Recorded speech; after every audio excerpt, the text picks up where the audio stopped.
Hello, this is Dr. Mark Miravalle. I'm here in Holy Trinity Abbey in Ireland with Anne Le Apostle. We are reading through the messages of Volume 6, Where Heaven Speaks to Families. I would like to read the June 11th, 2004 message from Mary, an unknown saint, as she speaks to mothers and then asks for Anne's comment. These are her words. Mothers of this time have many fears, and justifiably so. The world seeks to snatch souls from Jesus and attempts to entice children away from the path. Mothers, do not fear, but talk to your children about sin. When a child commits an act that is sinful, you must tell that child that he has committed a sin. You must then make a habit of participating in the sacrament of reconciliation, so that the child understands that while he has committed a sin, there is forgiveness available. You must secure your child's habit now, so that when grown they understand not only that a sin has been committed, but how they should go about cleansing their soul. They must know that they have a need for this sacrament, so always point this out to them. Mothers, be certain your children participate in this sacrament often.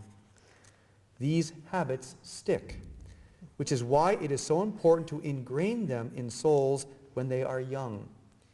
If you do this, you will see your children taking responsibility for their mistakes as adults. This is what the world is lacking during this time of darkness. There is a great deal of blame being laid by souls who refuse to acknowledge that they make mistakes. In this way, they do not have to change sinful patterns of behavior. The world reinforces this by the constant game of blaming someone or something other than the person who committed the act. Mothers, do not allow this to happen in your home. Be kind and understanding, always. But if a child commits an act that has risen to the level of sinful behavior, you have an obligation to call it by name, and the name of such an act is sin. It can be difficult if your husband is not following the same path. This is a great cross for you, and also a great cross for your children. In that case, you must pray with the greatest of diligence every day for your husband's conversion. You must also continue to set the example, often in the face of ridicule, that you will not be enticed to sin simply because your husband is behaving in a rebellious way. Many marriages today are ill-advised because one of the parties has no intention of following Christ. If this is the case, you must not marry this person. You cannot be expected to bring up children as Christians if your husband refuses to acknowledge Christ as the leader. Take heart, though, if you are in this situation. Do your best, dear woman, and let Jesus flow into your home with special graces.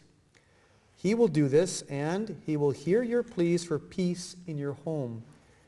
And do not lose hope that your husband will convert. Your children will also know the truth, and although there will be times when it suits them to follow the path of the non-believer, they will return to Christ. The best way, indeed, the only way to have a holy family is to live in holiness and allow Christ to protect your family. He will do this for you. And a beautiful message. It is. It's so true.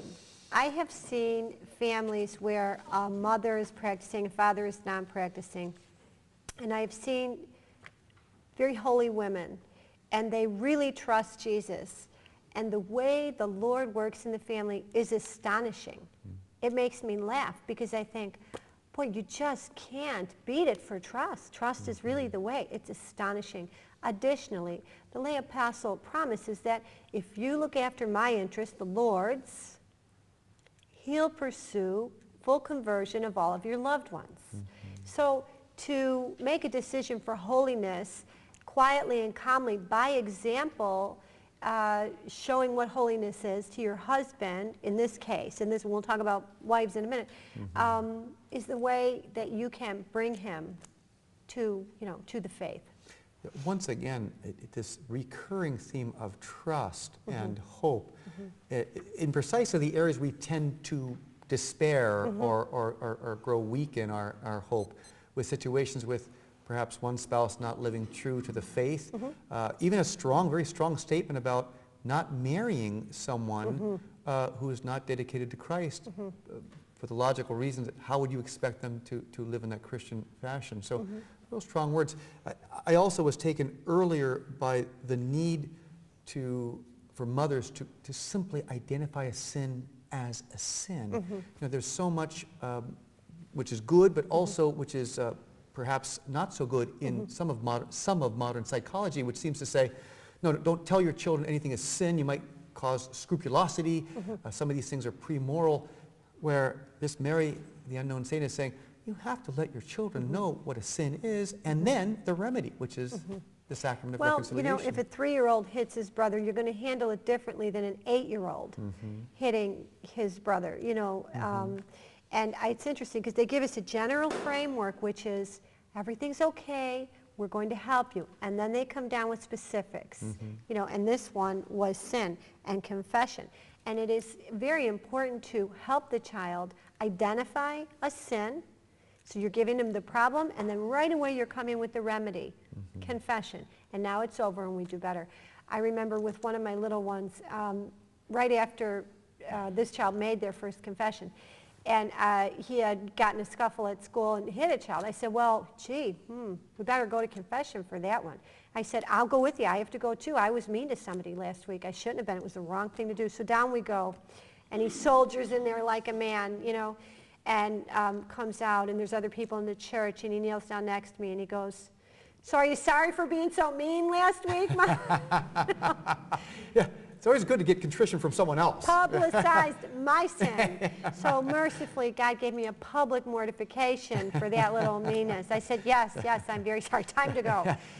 You're pointing out something that's also very important. That is family trips to reconciliation. It's so much easier when we say, look, let's all jump in the car or the van. Let's go together, because all of us need, as St. Augustine said, we all need the divine physician. We all need to hit the medicine box because we've all done something wrong. And you know, when that doesn't happen, what can unfortunately happen is you can still have individuals who are not confessed, and therefore some of the difficulties continue and recycle. When we all get clean together, it's a wonderful process, and it's a, you know, an ideal example to the kids that we need it just as much as they do, sometimes more. And it is a lot of fun to have these things, because my kids will, I think they go into the confessional really and explain what everyone else has done wrong. I really think, well, this is why I did this, and this is why I did this, and this one's giving me real trouble, and it's causing me to do this.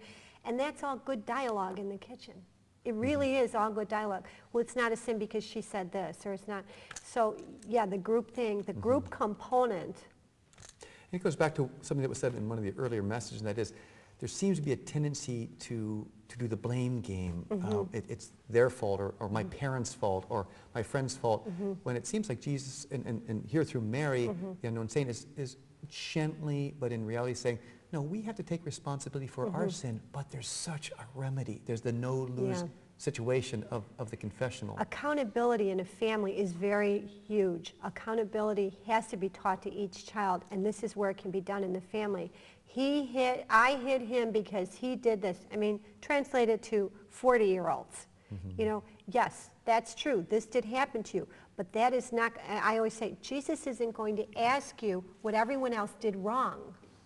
That's not how it's going to go for you.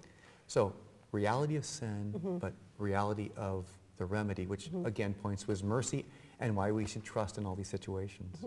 Thank you, Anne.